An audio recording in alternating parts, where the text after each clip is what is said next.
So you think you know a lot about movies, do you?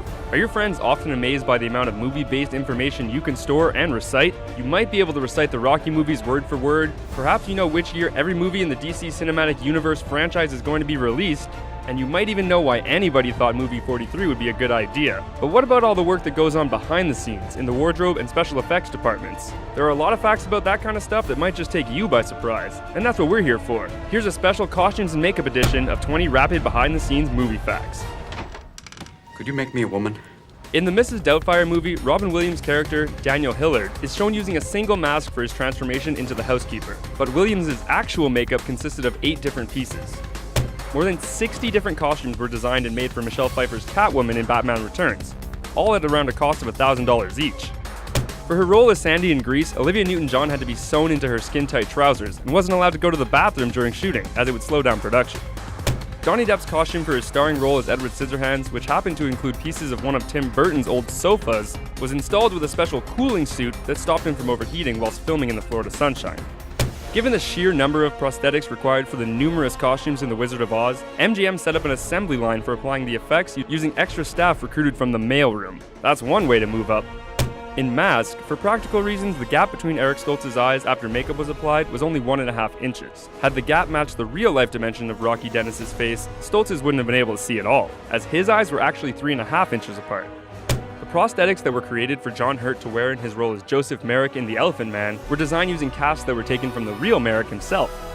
Robert Englund's makeup for his role as Freddy Krueger in A Nightmare on Elm Street was originally supposed to show part of his skull showing through his head. However, to make it somewhat more plausible, and therefore scarier, that idea was scrapped.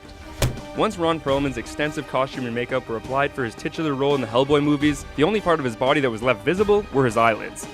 The late John Matuzak spent 5 hours in the makeup chair getting Sloth's mechanical wonky eye attached for his role in The Goonies. It was important he didn't get it wet, as water caused the eye to malfunction, something that happened more than once during the pirate ship scenes. Although Margot Robbie has defended her character Harley Quinn's skimpy costume in Suicide Squad, in light of some negative responses to it, she's claimed that she would refuse to wear hot pants again if she reprised the role in a future DC movie. In order to play the younger version of the titular Charles Foster Kane in the iconic Citizen Kane, Orson Welles underwent extensive makeup, which actually included a form of a temporary facelift. The makeup in The Curious Case of Benjamin Button was exquisite, but the costume department also worked very closely with Levi's to authenticate various time periods captured throughout the film.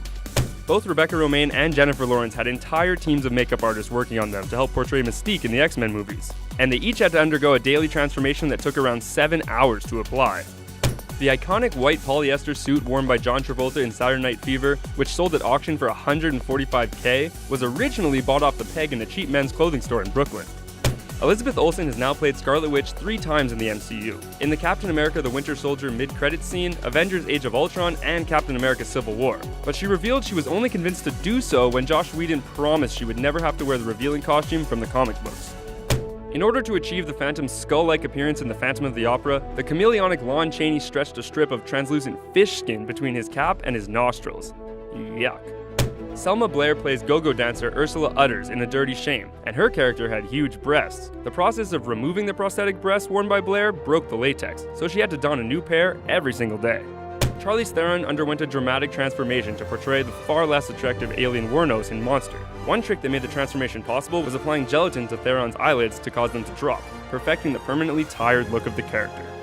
Jim Carrey's prosthetics to play the Grinch in How the Grinch Stole Christmas was so tight and uncomfortable that the hilarious actor had a Navy SEAL teach him torture-resistance techniques to get through the shoot.